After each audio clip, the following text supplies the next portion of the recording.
Welcome everybody back in the video. We have developer notes. We have the balance patch. This is going to be for the Epic 7 World Cup. Now every year it's been kind of useless balance patch. Nothing's been coming out every time before the Epic 7 World Cup, right? So we can see here the balance adjustment was originally planned for July 31st, but due to the E7 World Cup 2025 qualifiers and the end of the World Arena summer season, the update has been rescheduled to August 6th. Okay, we kindly ask you for your understanding regarding this change, as it is necessary to ensure the smooth operation of E7 World Cup 2025. So, what I'm understanding is obviously the qualifiers are not going to be obviously having this, of course, right? It is going to be August 6th, this balance pass. So let's get into it. Who is it going to be? Oh, buddy. Okay, that's kind of a big one. Specialman says, oh man, what's he going to get? Please ignore ER on S2. That's all he needs. Please. Sage Bow. Oh, maybe to fight the mids. Okay.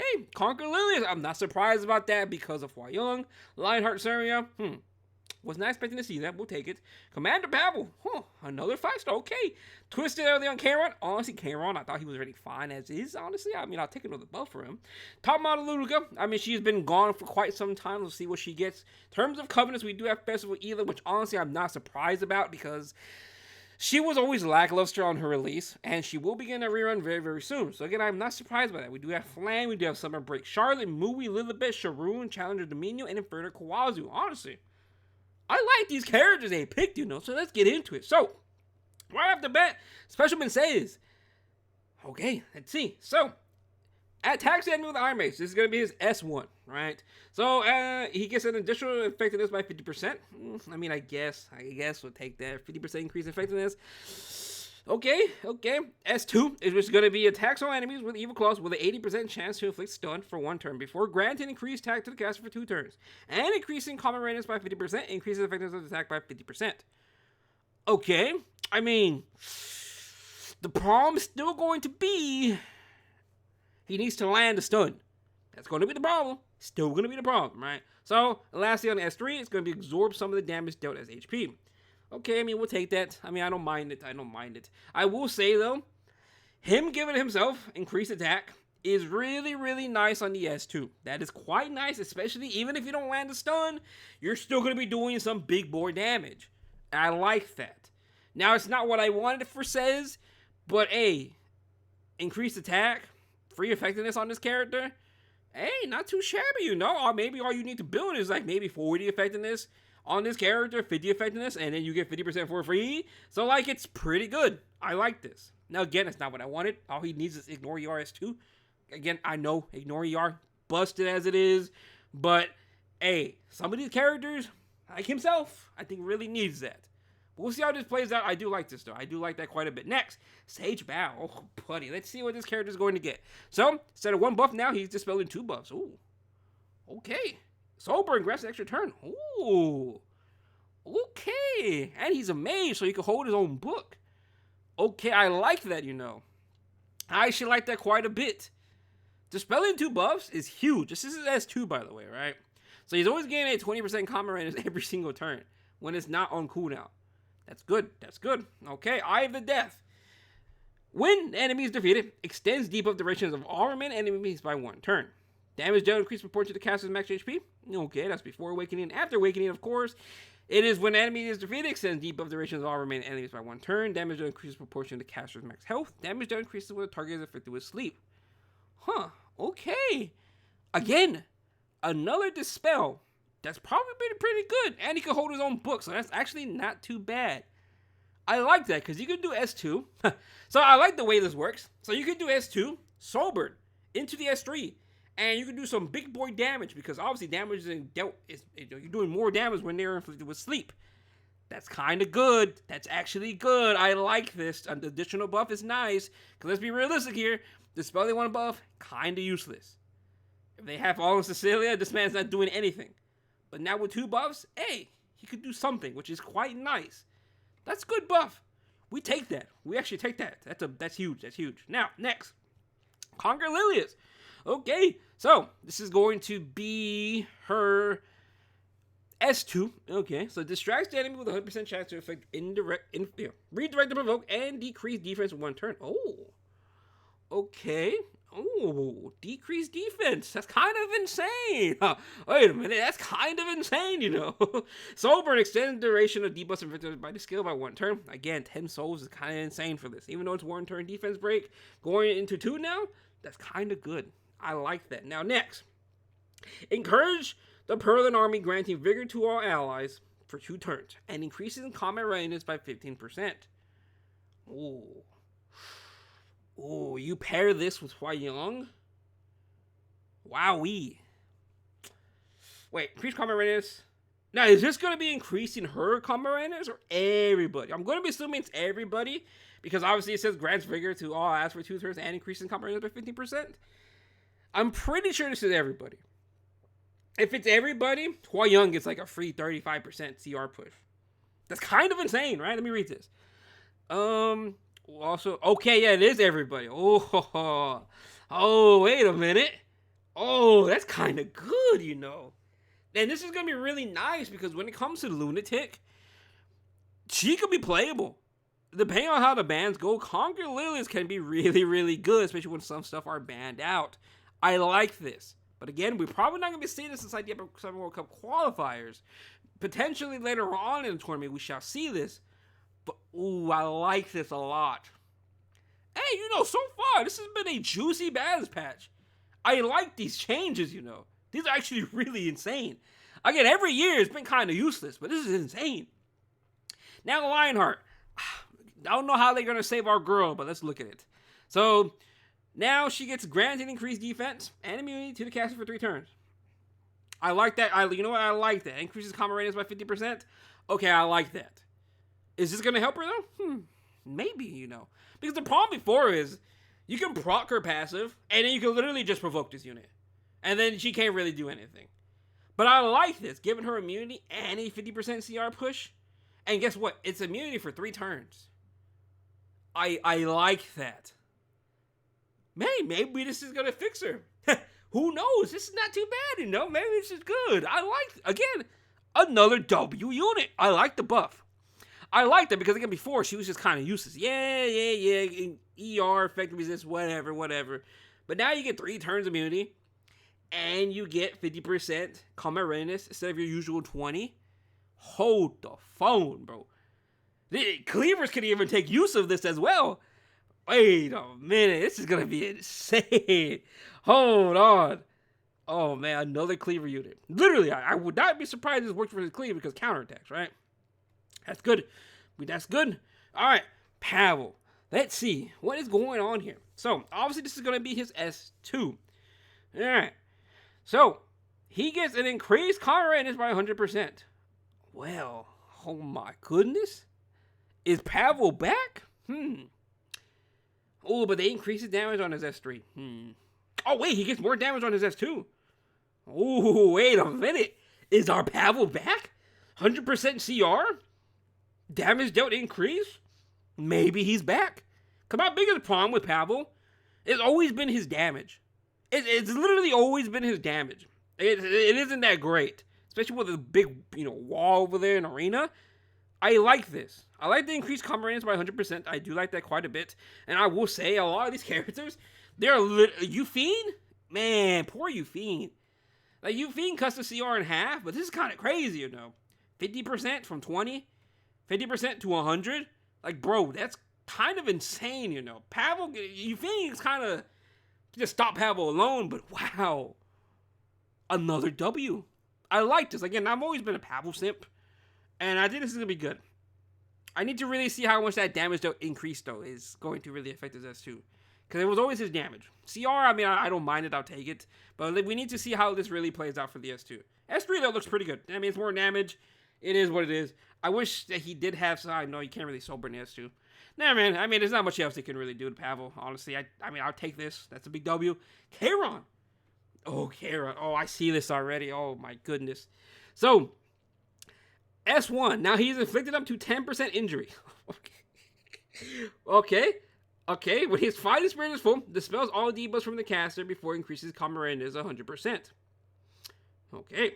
So, now after awakening, he is going to inflict 5,000 additional damage regardless of whether the attack hits. When the skill is not on cooldown, when attack grants 30% damage reduction. That is insane. That's literally like a DJB. DJB is damage reduction instead of critical hit. Critical hit, I always thought critical hit was so useless in terms of like the damage reduction. At least for some of these characters, because they're not really a knight. But now he's just getting flat out 30% damage reduction. That is insane. On top of his S3 always going to be hitting no matter what. So if you ever see a para, take Kara. Literally, Kara's going to be the answer. Bro, these are some good updates. Wait. This is just some insane balance patches. Hold the phone. Bravo, Smile Gate. Hey, these are some good... Hey, for me personally, I think these are some good buffs. I don't think that I've seen a single one miss. The only one I was like icky about is like Says, but I still think he's gonna be good regardless because of the increased attack buff now and free effectiveness. I still think it's gonna be good. This is insane as well. He doesn't even need to hit no more. Hey, goodbye, Flan. If you're struggling with Flan, hey, use Charon. Bro, that's good. Okay, now let's look at TML. TML, oof, what can they do with TML? TML, I'm not expecting much like in terms of power, right? So, Energy Bass has a 40% chance to grant the extra attack with the same skill. Okay, I mean, you could run her on counter now, but is that gonna make a difference? Because obviously, before it says whatever is used on the caster's turn, she has a 40% chance to get an extra attack with the same skill. Maybe counter TML is gonna be the way. Not too bad. I mean, 40% chance for that to proc. And you ignore damage share on that, that's not too bad, you know. So, now let's look at her S3. When a caster speed is at least twice that of the target, penetrates the target's defense by 50%. Alright, well, there goes that idea of, putting her on counter because of that. Huh. Twice the speed. So, let's say you're 300. And they're 150. You get 50% pen off of that? I mean, dual attacks. It can work on dual attacks as well, right? For S1. Not bad. Again, I kind of throw her in the Specialman Says area, where it's like, I don't know how I feel about it. I really need to see how it plays out. But it's not that bad whenever you do pair with like a dual attack unit, right? I think it'll be pretty good. But, of course, she really needs a lot of speed to get this penetrates defense by 50%. Give her an EE. Give her like 10 speed. Hey, you did it with a mid. Might as well give this to top out Luluka. Again, we'll see how I feel about the TML. TML is probably the weakest one I see here. We'll see about that, though. Next, now we're on the Covenant units. Oh, buddy. All right, so Festival Ida. 40% chance to fix stun for one turn. Okay. I mean, yeah, okay, we'll take it. 40% chance for a stun. That's not bad. And if she's stealth, he gets 25% extra. So she has a 65% chance to stun on S1. Kind of crazy, no? S2. Decreasing combat readiness by 50% and inflicting additional damage proportion to caster's max HP. So she does not dispel no more. Okay, they switched it around. Okay, so her S2 does not dispel. Well, that's her passive, basically, right? So, her S3 attacks all enemies, dispelling 2 buffs before 85% chance to inflict decreased defense for 2 turns. Gain souls. Ooh, we see that already. 20 souls, ignore ER. Ho, ho, ho. Ho, ho, ho. And obviously, you get 100% chance to inflict silence for 1 turn. Huh. Oh, that's good. Again, before I thought she was just kind of whatever. Really, before for a summer unit, we compare her to Frida, she was just kind of whatever. But wow. Ignore ER. Decrease defense for 2 turns. And a silence. 100%. Guaranteed. Whew. Whew. They're not holding back, That's another good one. Bro, all of these are just like checks. They're all really good. Now, Flan. Besides TML, right? TML's kind of even, yeah. Pablo, we'll see about that too, right? Flan, decreased defense on S1. Okay, we'll take that. S3, drives a hard bargain, increases skill cooldown. Oh, increasing skill cooldown of all enemies by 1 turn. And that's not bad. We'll take that. That's not too shabby. Problem with her is she doesn't really strip. Right? She doesn't really strip, so kind of really need her with Luna in terms of arena sake, right? So, not too shabby.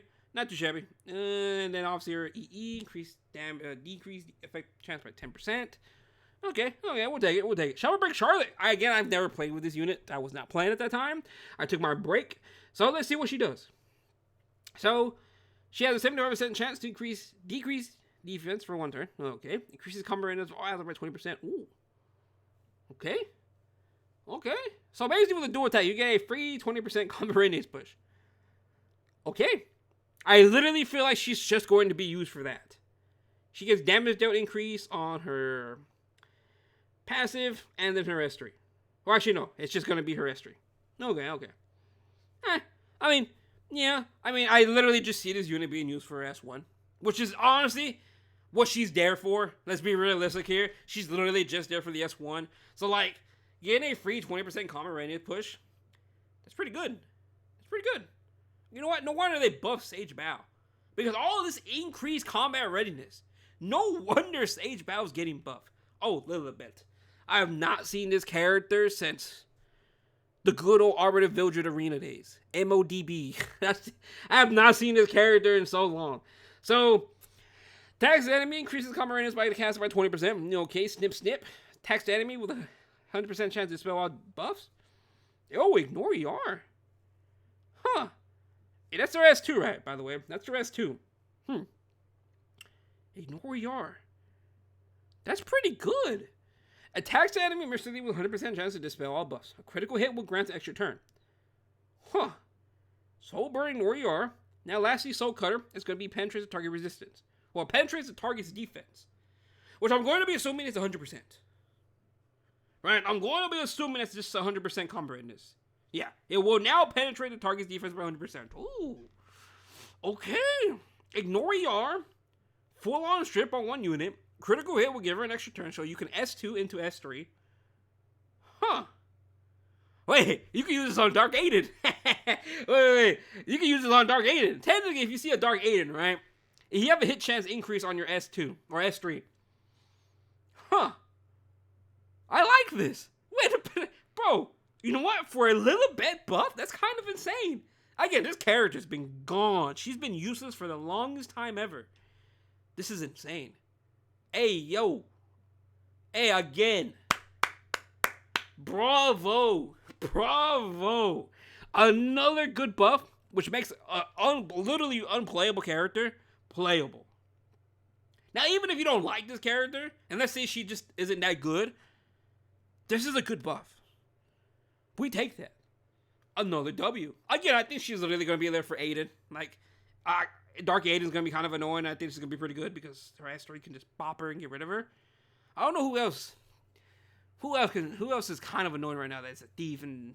Not a thief, but dodges left and right. Riley? Riley can be kind of annoying, but that's only with pair. Mui!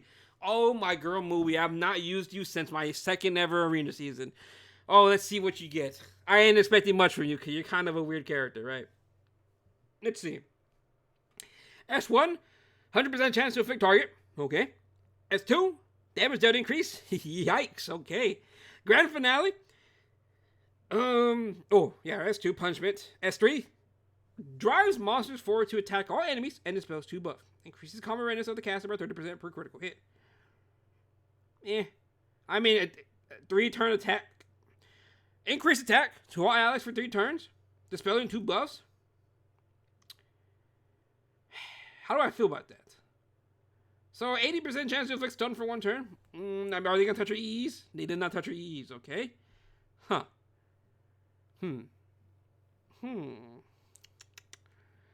Huh. How do I feel about this? It's not too shabby. I really do not care about the damage dealt on this character. Now, again, I will say, though, Bleed is kind of insane in terms of RTA, but this RTA season is almost over. So, we need to see if they're going to keep that Bleed effect. If they don't keep it, I think this is kind of useless. I think this buff is literally kind of whatever. I think this will probably be the worst buff so far we've seen. It's still okay. It's still an okay buff. But, I don't think it changes anything on this character. Again, she's a weird character. She really is. Next is going to be Sharoon. So, attacks enemy, 100% chance to inflict venom for 1 turn. Okay. Ooh, ignore ER. S1. I like that. Okay, that's good. That's a good buff already. She increases combat range by 25%. Okay. Instead of 20. Okay. And Now she will. Ooh, what's this? Increase it. Where is it? Grants a barrier to the ally with the highest attack, except for the caster, for 2 turns and increases combat radius by 25%. Huh. That's pretty good. Okay. So now, lastly, is going to be her S3. Attacks on enemies, decreasing buff durations by 2 turns. I like that. Before inflicting decreased speed and 2 venom effects for 2 turns. Increasing combat radius of the caster by 50%. Okay. Of course, ARAM is... Actually, you know what? No, ARAM can still be annoying to her. Because obviously ARAM's doing 3 turn stuff, right? While Sharoon can only really decrease 2. I would think she's good. Again, I think a lot of these units are going to be very, very good when it comes to the Lunatic. Because, like, when you get some bans in, right? It's going to be kind of insane. Ooh, but wait a minute. ARAM's banned in... Ooh, is she banned in E7 World Cup? She is banned now. But I think she'll be banned later on. Huh. Again, I think this is good buffs. I like this buffs. But... we'll see how it really plays out. I really feel like it's just going to be Lunatic. I like the combat randomness pushes and all that. I like that. I like the ignore ERS1. It's only 10 souls. Not too bad. It's actually not too bad of a buff. Now, into the 4 stars. It's been a long buff. A long one here. Now, lastly. So, she's granting a increased combat randomness by 25%. Yeah, okay. Ooh, wait a minute. Grants increased attack to all allies for 3 turns when using Supercharge. She's like a bunny dom. Wait. She's like a bunny dom. Wait. She increases critical hit chance to all allies for 3 turns. Increases the combat randomness by 25%. Grants an extra turn. And she's increasing all their attacks for 3 turns. I like that, you know? Is she going to come back in arena now because of this? Huh. That's not bad, actually. I like that, you know? This was kind of, let's be honest, man. This was useless. Increase combat randomness by additional 5%. Hey, let's be honest. That was terrible. But this is good. Increasing attack to all allies? Again, I like that. That's good. Okay. Now, Infernal Koalas, inflicting burn for 1 turn. When the cast is granted vigor, ignores ER. Okay. Ooh, it's the S1, right? Yeah. So it is going to be the S1. Bro, this is actually kind of insane. Inflicts 1 additional burn for 2 turns if granted vigor when using Flames of Destruction. Alright, it's going to be his S3. Wow, okay, nothing's going to survive off of that. Wait a minute. This is kind of insane. Wait. This is like a really good balance patch. You know what, Smilegate? Bravo, release more of this. This is insane. I think every character in here was good besides maybe the TML buff. The Flan buff is kind of good. It's okay, but really need a stripper there. Again, the only ones I'm really iffy about is TML, Flan, movies, whatever. Everyone else is kind of insane. Oh, I like this. That's a best balance patch to date. Is it the best? I think it is the best because there's a lot of good buffs in here. I think it's a lot of good buffs in here. But other than that, though, thanks for watching the video. Let me know down below what you guys think. But peace out.